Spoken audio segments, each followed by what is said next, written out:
Bien, vamos a continuar lo que estábamos haciendo en la anterior clase. Habíamos visto lo que eran los diferentes tipos de estructuras, ¿no? Habíamos visto desde las estructuras tipo armadura o cerchas que se utilizan generalmente en las cubiertas. Luego hemos visto los cables que son usados generalmente en los puentes o también en cubiertas o en techos. Los arcos, que son estructuras muy interesantes que se comportan bastante bien a compresión, que pueden utilizarse en puentes, pueden utilizarse en otro tipo de estructuras. Y también vamos a analizar o vamos a tener un tema específico al finalizar el semestre sobre este tema. Y luego hemos visto los marcos o pórticos. Y estos marcos o pórticos son las estructuras más utilizadas por nosotros, por los ingenieros civiles.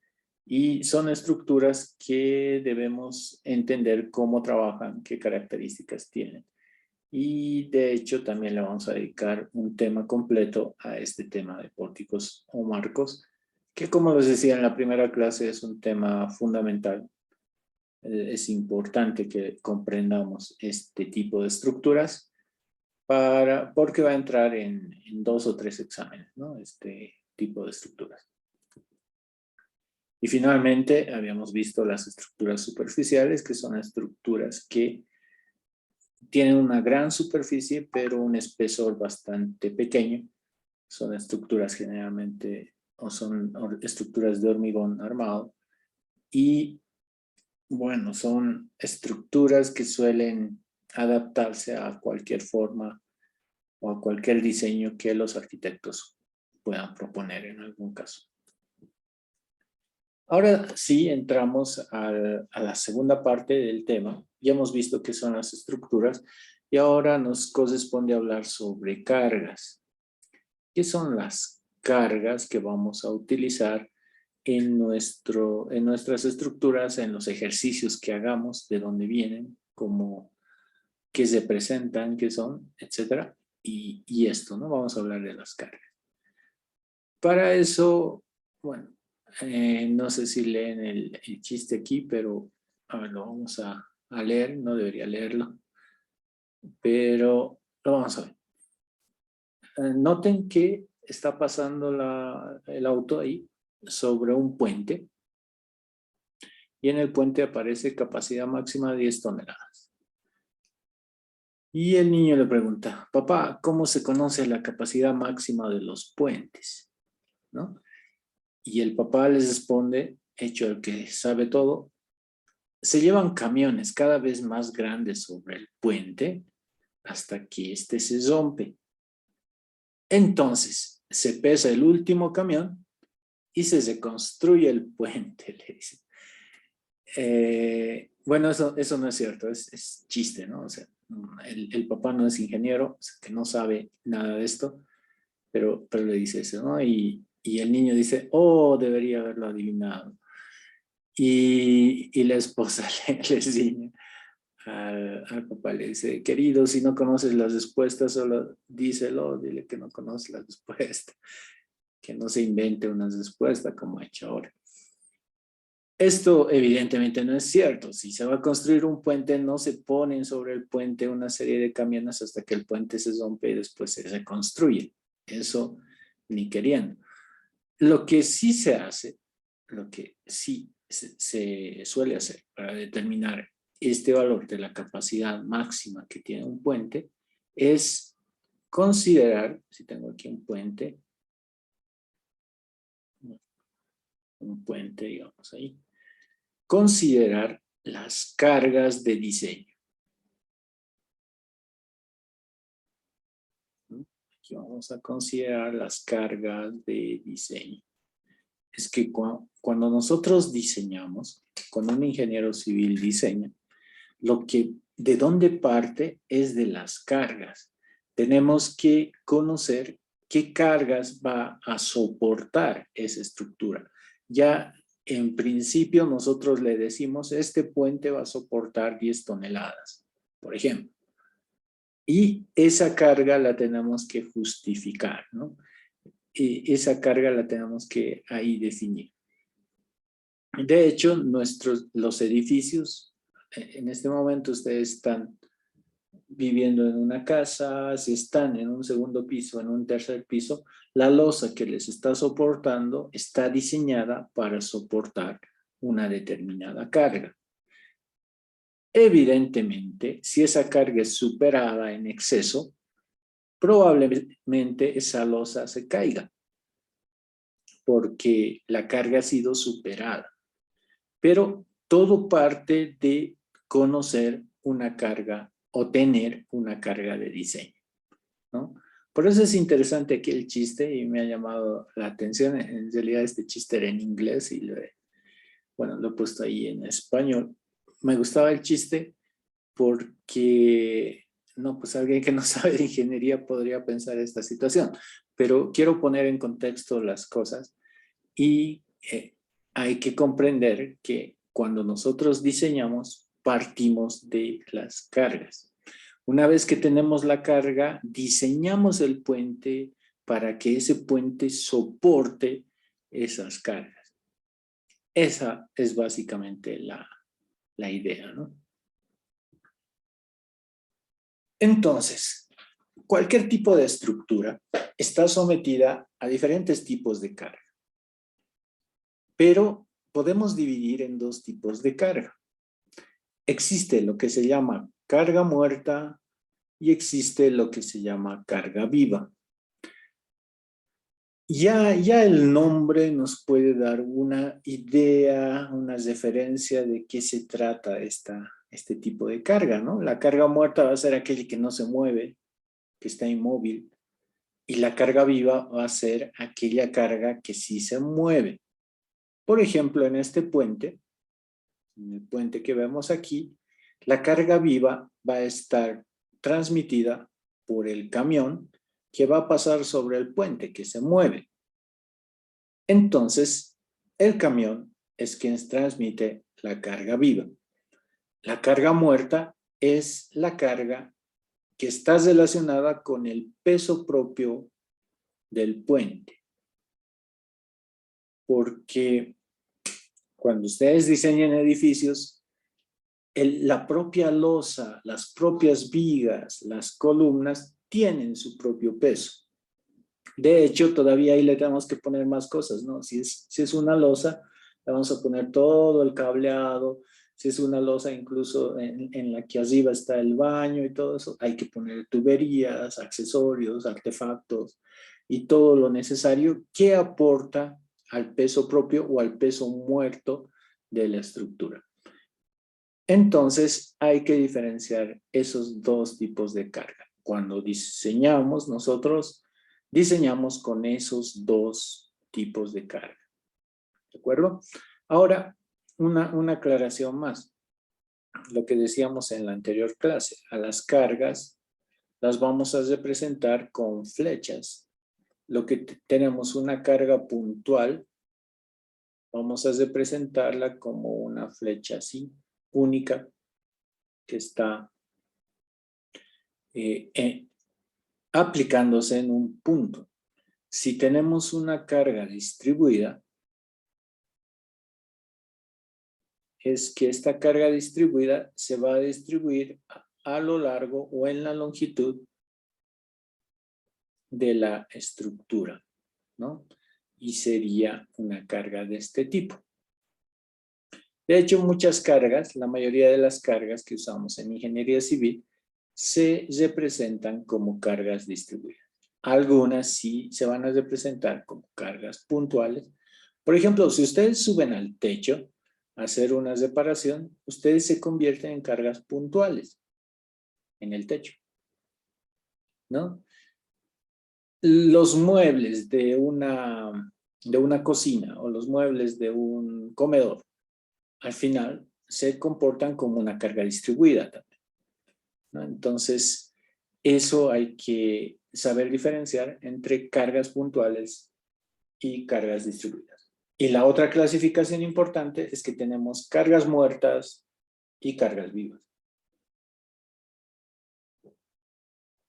Bien, en base a eso, vamos a analizar lo que sería una carga muerta, que ya más o menos les he dado un breve concepto de lo que sería la carga muerta.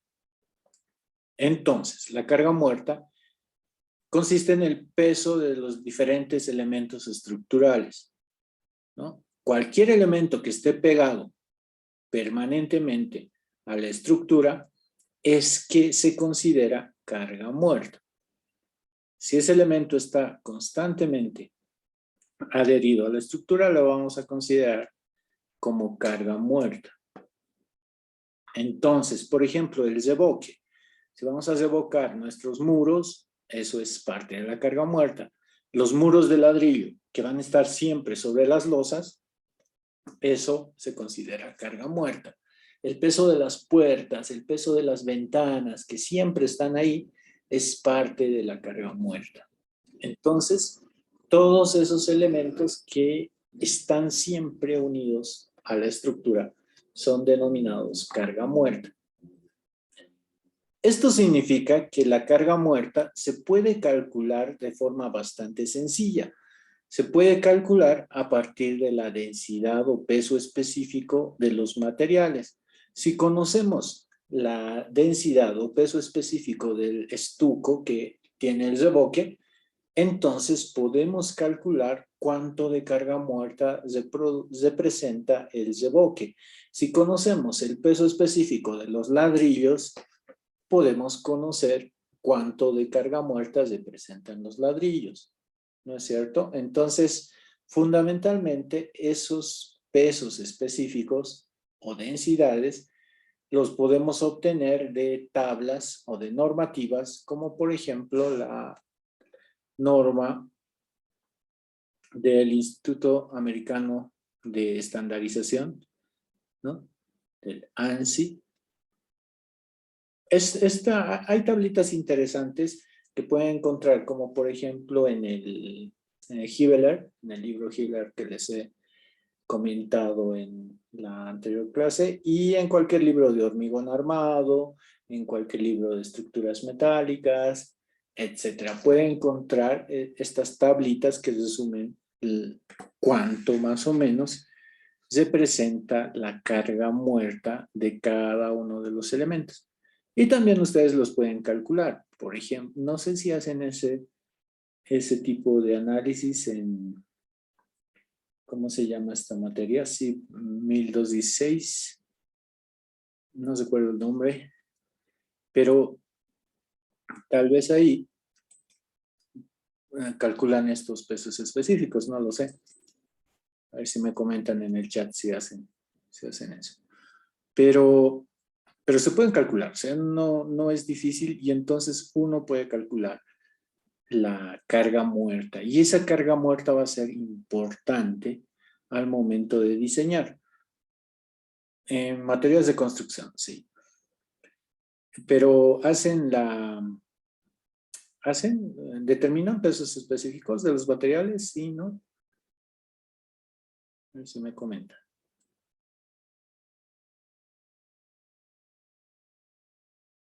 Ah, ya.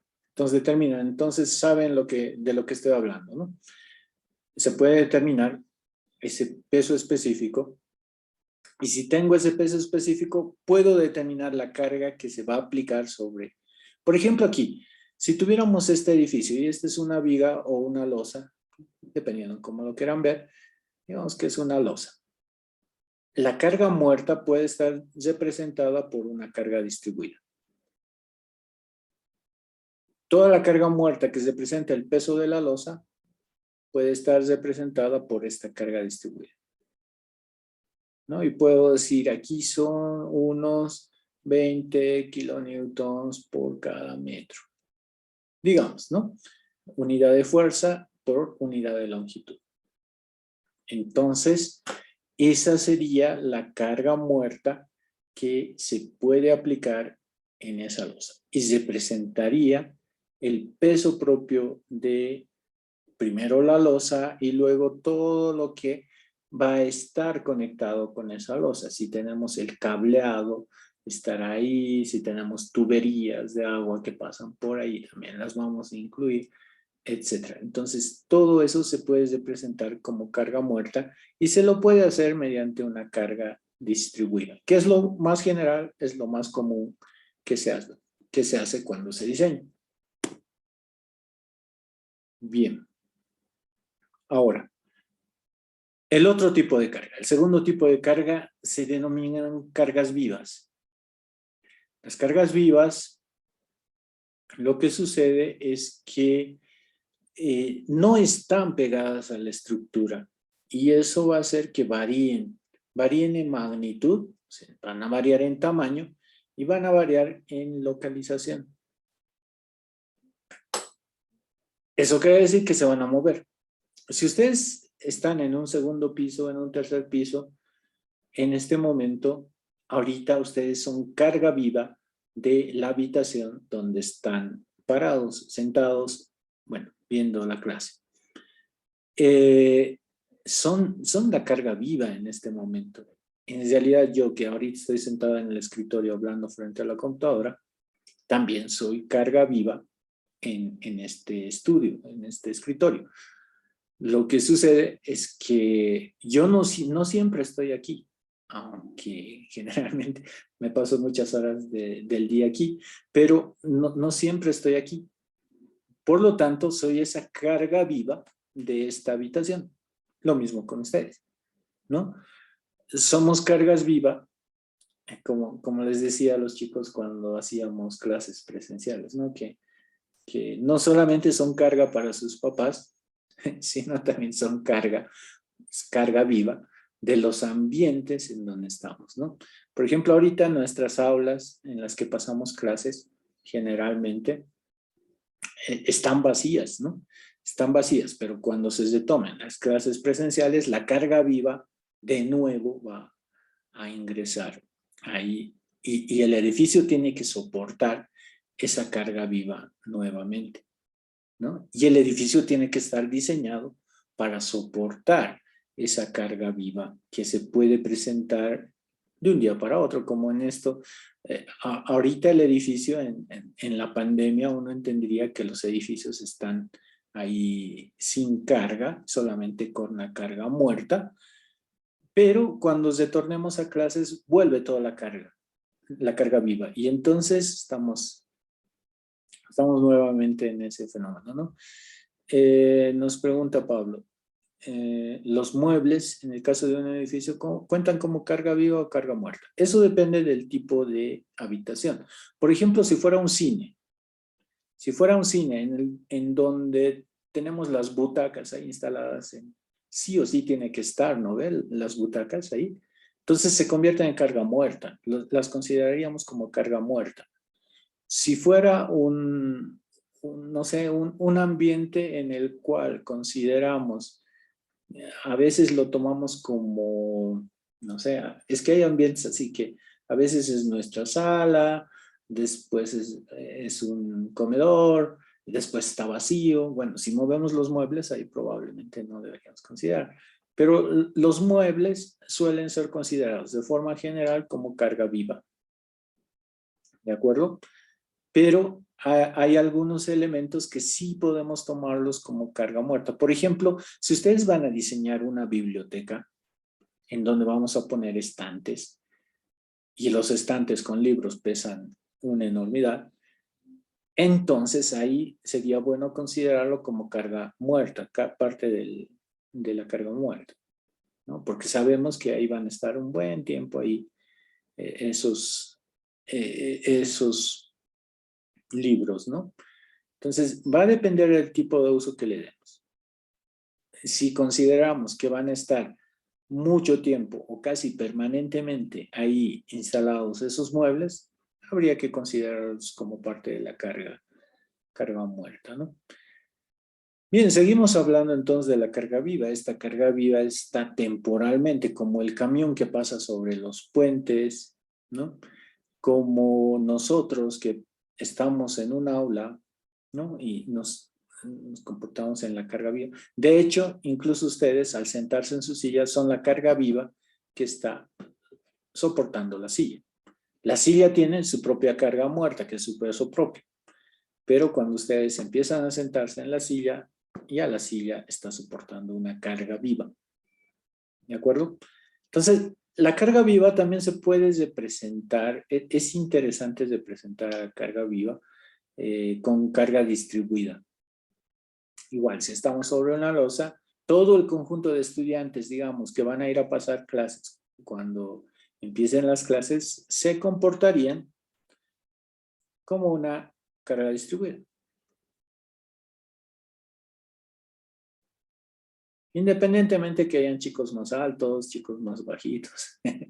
No, todo sería una carga distribuida, ¿no? O sea, sería la forma más rápida de mostrar esta carga distribuida o modelar, mejor dicho, esta carga distribuida en un edificio, ¿no? Ahora, esta carga lo que hace es, si se dan cuenta, el edificio está tranquilo, con su carga muerta, está tranquilo, pero cuando existe la carga viva, hay una sobrecarga al edificio.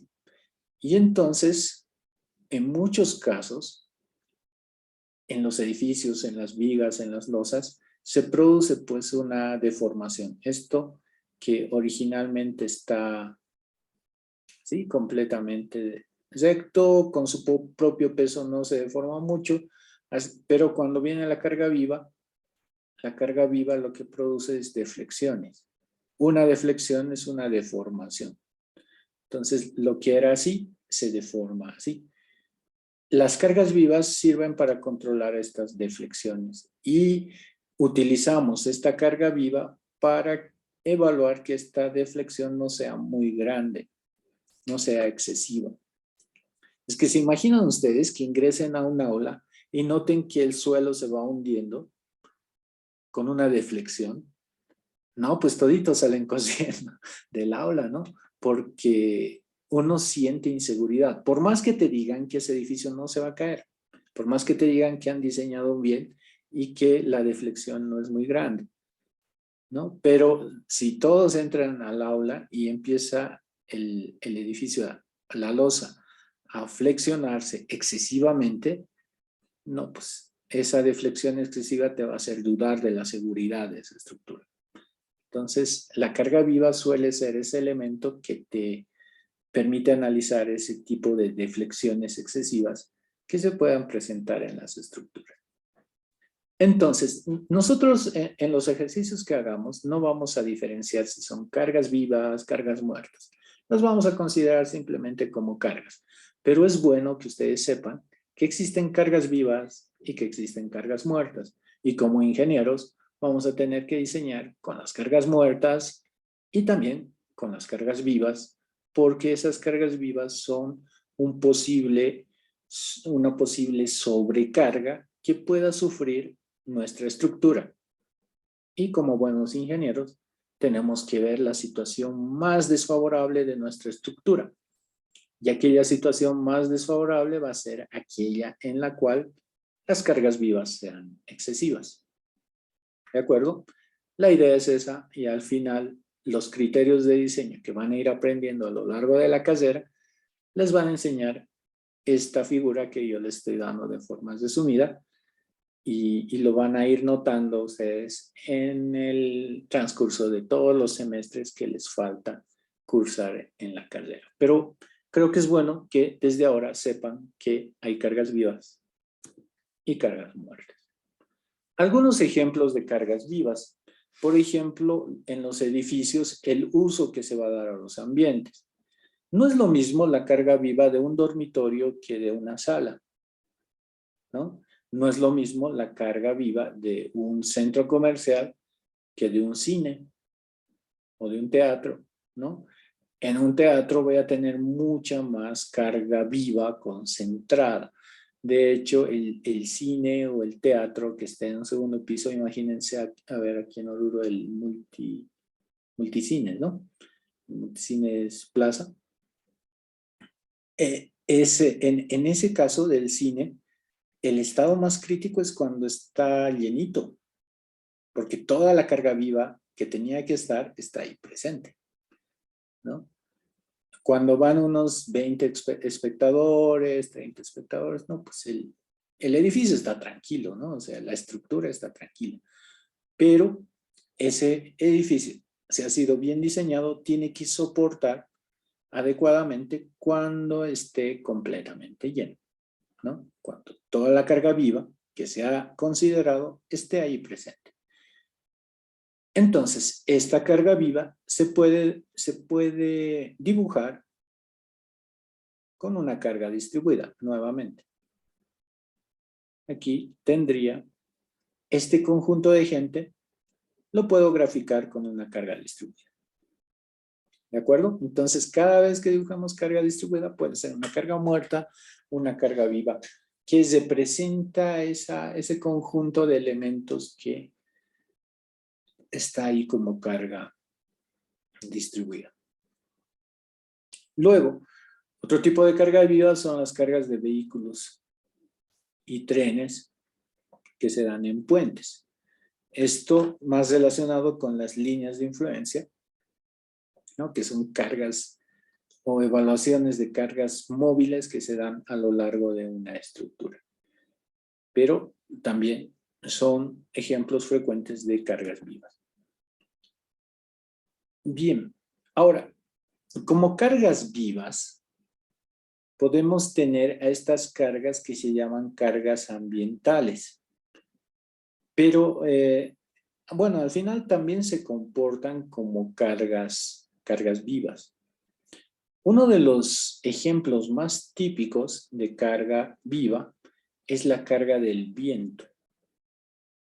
Ustedes han debido ver en la tele, en las noticias, casos en los cuales hay huracanes donde los techos se levantan, son llevados como si nada, ¿no? Como si fuera papel que se levanta del suelo, los techos se pueden elevar.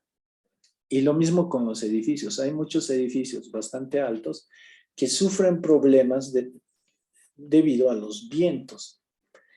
El viento suele ser una carga bien importante, ¿no? Una carga bien importante que suele ser una carga horizontal.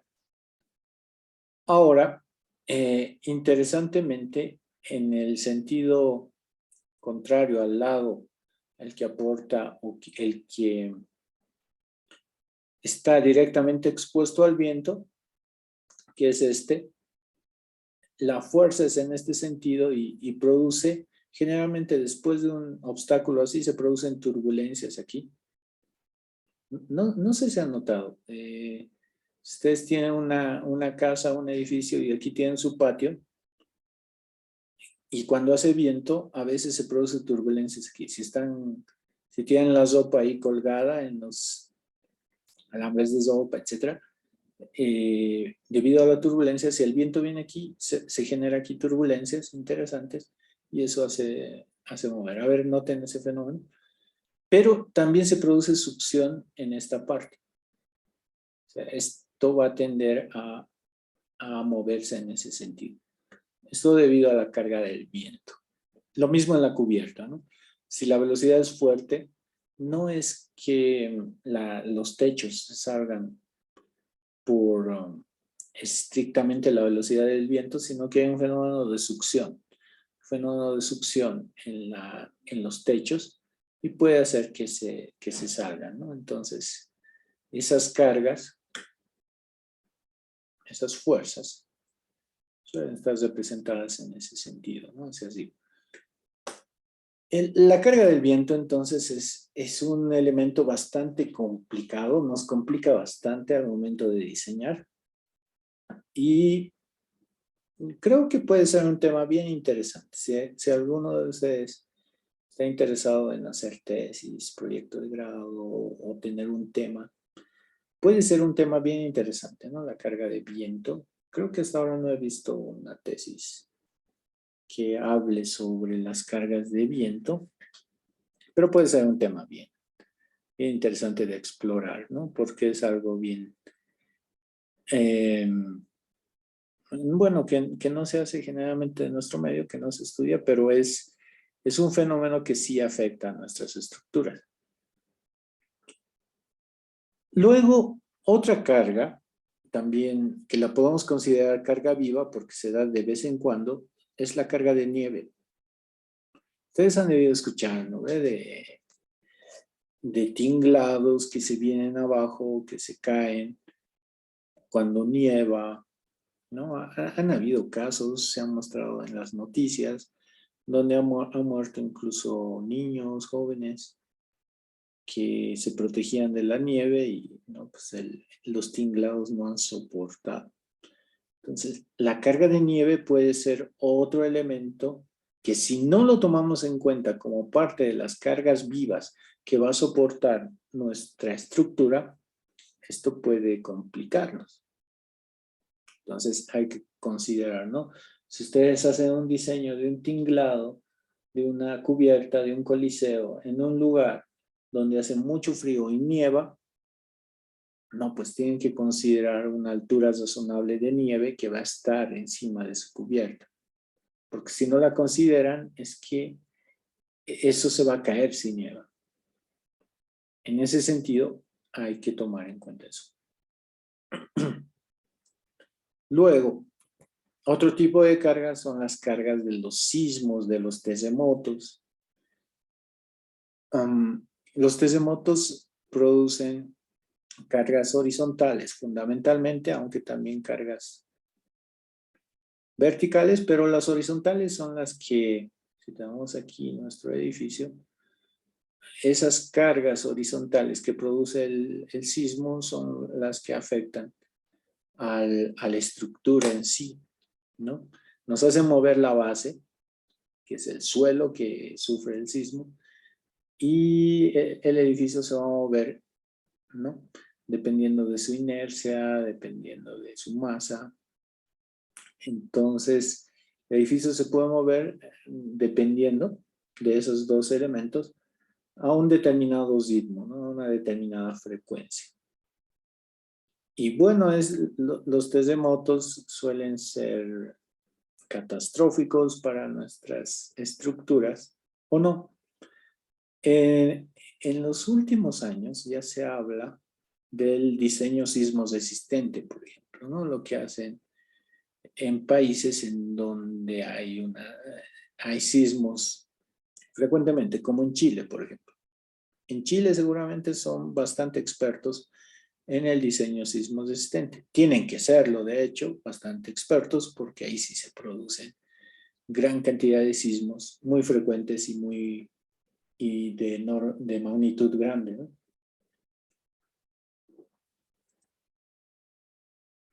En nuestro medio no son tan frecuentes, pero de todas formas, en los últimos años se ha aprobado la norma boliviana para el diseño sismo resistente.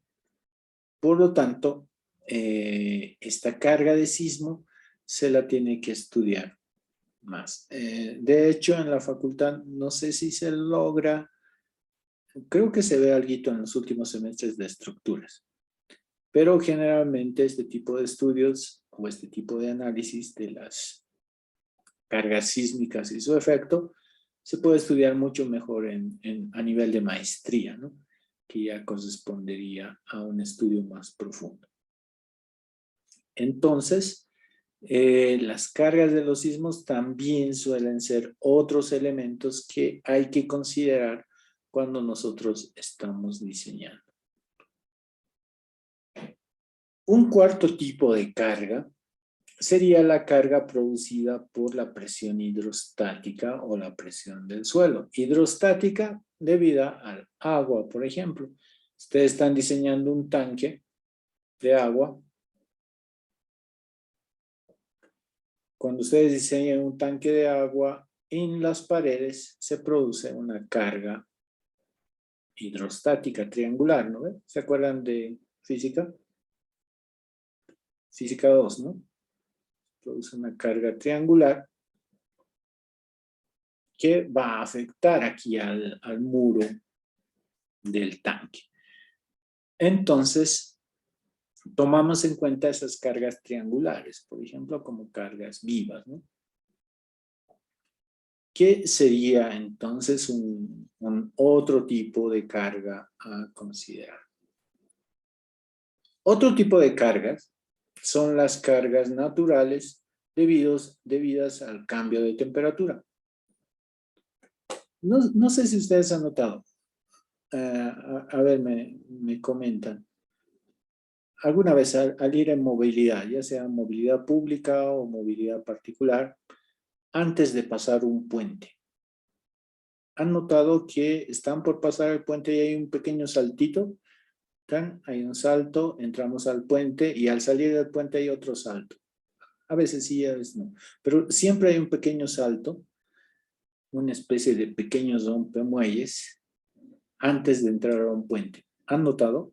Dígame sí, no. A ver en los comentarios del Zoom. O yo soy el único que nota esas cosas. Sí, ¿no? Hay un pequeño saltito. Hay un pequeño, una especie de pequeños rompemuelle.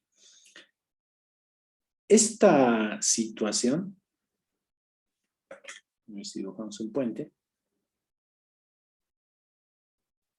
es que, a ver, voy a dibujar un puente así. Lo dibujo así. Esta parte que sea el puente. Y resulta que si el puente fuera una estructura que está monolíticamente vaciada, o sea, está vaciado en uno solo, sin ser cortado, todo en un solo elemento. Cuando hace calor, cuando el sol está con las temperaturas más altas, el material va a tender a dilatarse, ¿no? Cuando hace calor, el material se dilata. Y cuando hace frío en las noches, el material se contrae. Entonces hay un fenómeno al mediodía, cuando hace mucho calor, que el material se dilata, y en la noche, cuando hace mucho frío, o en la madrugada, cuando hace mucho frío, el material se contrae. Se dilata, se contrae, y así, ¿no? Ahora, si nosotros construiríamos puentes sin ningún tipo de unión, lo que sucedería con nuestros puentes, con el fenómeno de dilatación, contracción, se empezarían a rajar muy frecuentemente. Se empezarían a aparecer grietas por este fenómeno de dilatación, contracción. Y entonces, para evitar ese tipo de problemas, existen estas juntas que voy a dibujar aquí de color verde. Aquí se puede construir una junta que es precisamente ese saltito que se da antes de los puentes. Por construir aquí una junta de tal forma que esta losa del puente lo que va a hacer cuando se dilate, avanza nomás porque está libre, y cuando se contrae nomás porque no está unido rígidamente al otro lado del puente. Entonces, esto que se llama junta, interesantemente ayuda al puente a que tenga mayor vida útil, porque cuando se dilata se va a dilatar, cuando se contrae, esto le permite contraerse sin afectar a la estructura. Entonces, ese pequeño saltito que se da es justamente que estamos pasando sobre esa junta de dilatación que le permite al puente crecer y achicarse en función de la temperatura. Si no tuviéramos esa junta, reitero, se producirían cargas de dilatación y de contracción, cargas ambientales, que afectarían a la estructura y producirían fisuras, ¿no? Producirían fisuras y al final que el puente se caiga. Bueno, con varios de estos ciclos de dilatación-contracción. Y este fenómeno también se puede ver en las aceras. En las aceras, ustedes han debido ver tienen una acera, en la acera de sus casas o en cualquier calle, las aceras, ustedes han visto que están cortadas en cuadritos, así. Y uno dice, ¿por qué van cortando a las aceras así en cuadritos? ¿No sería mejor dejarlas todo en uno y tener así todo un espacio libre, liso, sin problemas? No, la lógica es la misma. Es que cuando el cemento empieza a fraguar en la acera, igual se va contrayendo y por los efectos ambientales de la temperatura, el cemento va a tender a dilatarse, a contraerse, dilatarse y contraerse. Y entonces este corte que se hace en las aceras también se llama junta de dilatación. Y la junta lo que hace es prever la fisura antes de que ocurra. Porque esta fisura, si todo fuera liso, sí o sí se va a dar. Pero lo que hacemos con las juntas es guiar u orientar a la fisura. Le decimos, si te vas a sajar, sájate por aquí, ¿no? O sea, si va a haber alguna fisura, que la fisura sea por ahí. Entonces, de esa forma, estos espacios generalmente no suelen tener fisuras, a menos de que la mezcla de hormigón esté mal dosificada, etc. Y hay muchas aceras que en medio se sacan. Pero al final, esto es lo que sucede en las aceras. Igual han debido ver ustedes en las calles, hay algunas calles de pavimento rígido, se llama, que son losas de hormigón, y son losas que están cortadas igualito. A ver, vean, cuando vayan a la ciudad universitaria, que es pavimento rígido, vean en la calle, al bajar del minibús, al bajar del micro, vean que hay, son losas al final lo que está en la calle de la ciudad universitaria y están cortaditas ahí en rectangulitos. Todos esos rectangulitos están formando las juntas de dilatación, ¿no? Y eso porque esas losas se dilatan y luego se contraen, se dilatan y se contraen, entonces hay que cuidar esa situación que es una carga adicional, como decimos aquí, debido al cambio de temperatura. Entonces, hay muchos materiales que sufren cambios de temperatura. Pues a veces cuando, no sé, uno escucha sonidos en el techo y dice, no, los fantasmas, ¿no? Pero no son fantasmas, sino es un cambio de temperatura. La madera, que generalmente son nuestros techos, tiene un coeficiente de dilatación muy diferente a lo que es la calamina.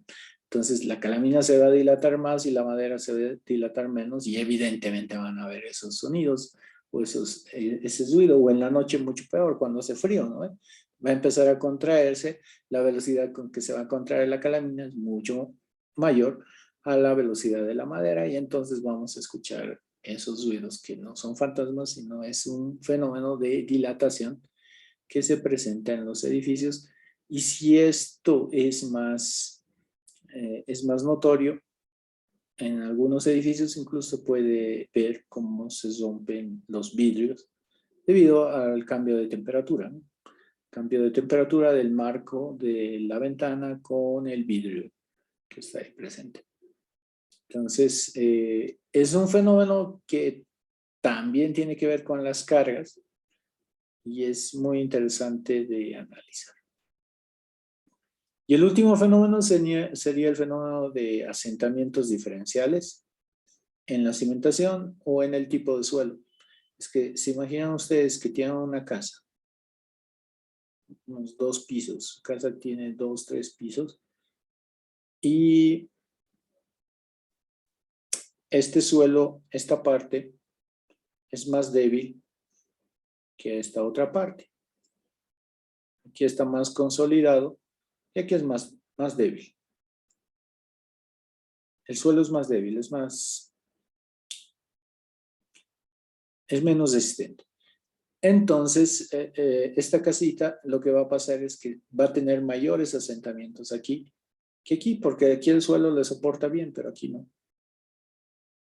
Entonces puede ser que cuando se haya construido la casa, los ingenieros no han previsto esto y no han mejorado este suelo ya, y lo han construido tal y como estaba. Y entonces esto es un suelo más débil y lo que sucede es que se va asentando a una diferente velocidad que este otro tipo de suelo. Es que en realidad todas nuestras casas, todas nuestras viviendas poco a poco se van asentando en el suelo, aunque no lo notemos porque son milímetros que va avanzando al año. Pero si este se asenta más rápido que este otro, entonces se producen cargas y se producen rajaduras. Algún estudiante en un semestre me comentaba que en el edificio donde vivía ocurría eso, ¿no? De que una cara del edificio donde vivía presentaba rajaduras y el otro lado no. Entonces, eso se puede ver cuando hay diferencias en el suelo.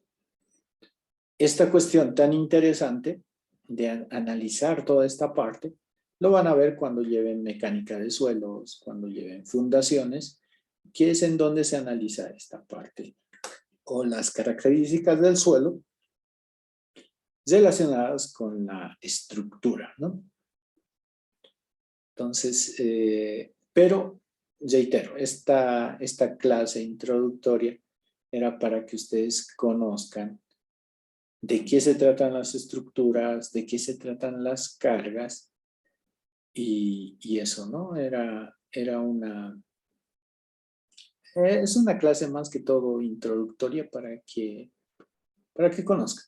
A ver, Miguel nos dice, hay un ejemplo de asentamiento del edificio en la 6 de agosto y Junín.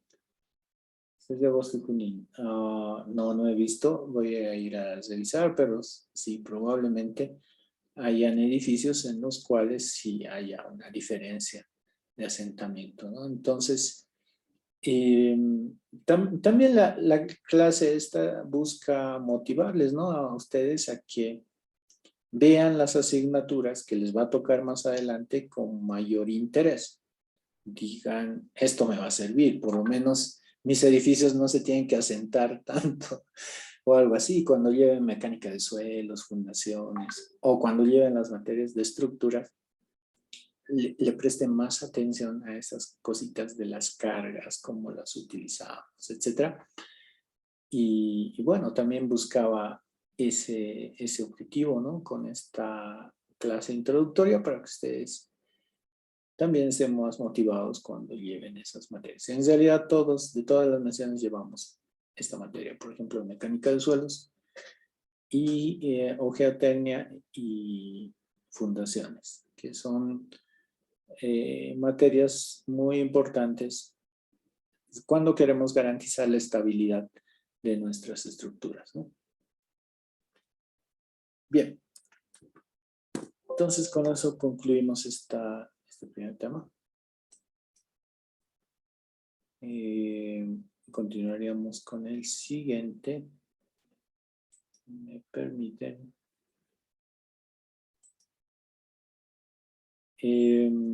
Bueno, lo que podemos hacer es continuar la siguiente clase, así no pararíamos y aquí concluiríamos esta clase.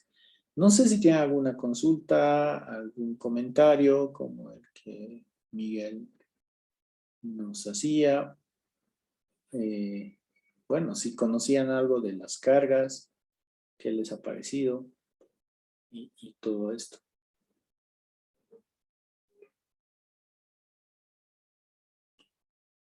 Bien, entonces, bueno, nos vemos la siguiente semana y continuamos. Vamos a hacer algunos ejercicios la próxima semana. Ya empezamos con los ejercicios, pero necesitamos un poquito más de teoría. Vamos a hablar del sólido rígido, sus características, y en base a eso vamos a empezar a hacer ejercicios. Bien, entonces concluimos la clase de hoy. buenas noches. A ver, hay un comentario, dice Ariel. En el caso de tener ese problema, ¿cuál problema? ¿El del asentamiento diferencial?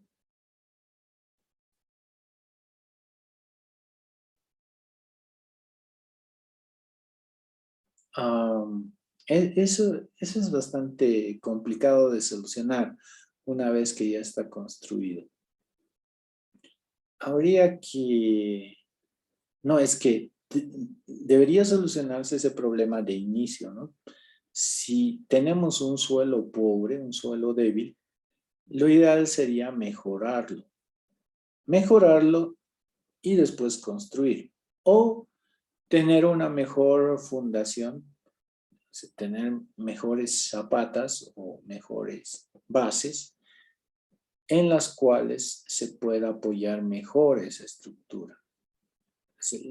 La solución iría de inicio, ¿no? O sea, es que ese tipo de problemas van a ocurrir cuando no se ha diseñado muy bien, cuando el ingeniero no ha tomado en cuenta esas diferencias de tipo de suelo. Como solución ya construida, no sé, no me he puesto a analizar, pero deben haber métodos no destructivos que te permitan solucionar dependiendo del grado. Aunque yo creo que hay problemas en los cuales es bien complicado. Por ejemplo, el año pasado, si no me equivoco, se ha caído un edificio en Miami, ¿no? Han debido ver el edificio. Y tenía que ver con esta diferencia de asentamientos diferenciales. Es bastante complicado detener ese tipo de problemas, ¿no? Es muy, muy complicado. Y en lo que ha sucedido en Miami justamente es eso, ¿no? El edificio al final se ha caído solamente la mitad, si ustedes recuerdan los videos de esa situación.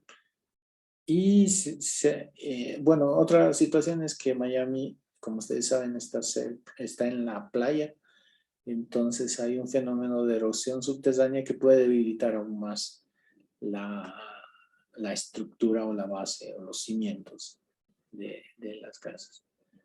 Pero, reitero, bueno, habría que ponerse a investigar o es un problema bien complicadito de resolver. No me animaría a dar unas respuestas así diciendo, esto se resuelve así. No me animaría a dar porque dependiendo del grado y la magnitud del problema, es más complicado de resolver. Otro ejemplo nos dice Rafael sería la casa de Simón y Patiño.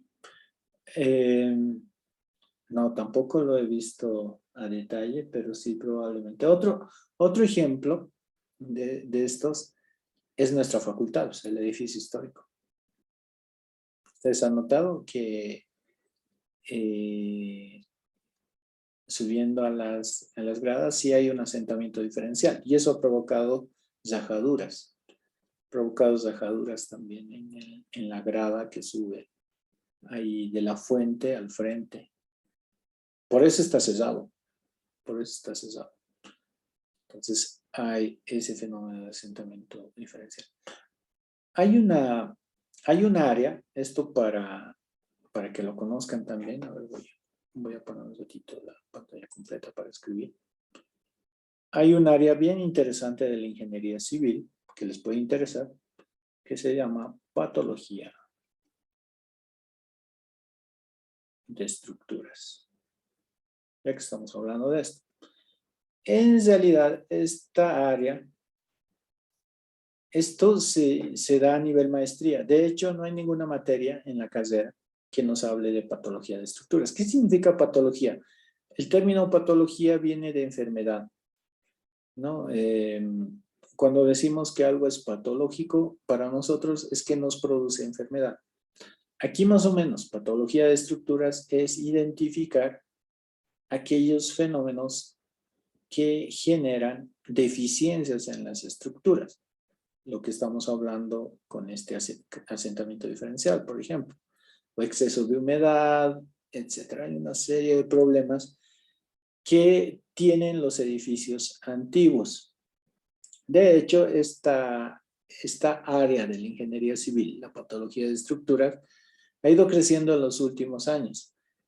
Es que como la mayoría de las tendencias parte en Estados Unidos y en Europa, lo que sucede en Estados Unidos y Europa es que sus puentes, por ejemplo, se están haciendo más viejos cada vez. Y entonces ellos tienen dos posibilidades: o construir nuevos puentes o restaurar, reparar los que existen. Y entonces la construcción no hay problema, ¿no? Se deshuman los puentes y se construyen los nuevos. Pero si se quiere reparar, se tiene que diagnosticar qué le está pasando, por qué suceden las fisuras en determinados lugares, etc.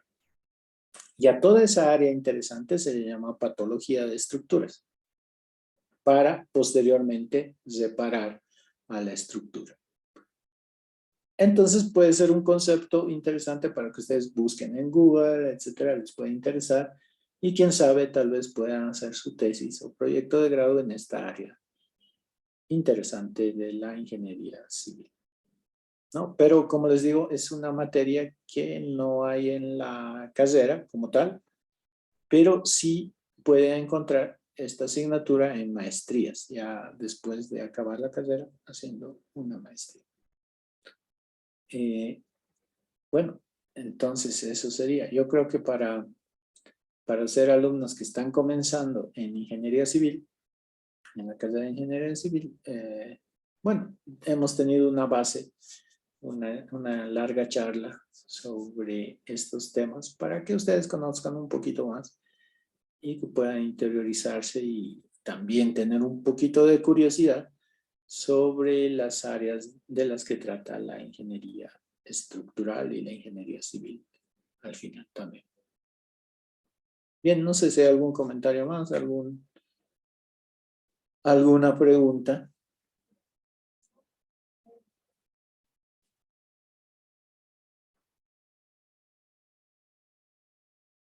Bien, entonces ahora sí, nos vemos la próxima semana y comenzaríamos ya con ejercicios. Buenas noches, se van a cuidar, que les vaya bien. Hasta la próxima semana. Hasta luego, doctor. Hasta luego, Hasta luego, ingeniero. Hasta luego. Que Buenas noches.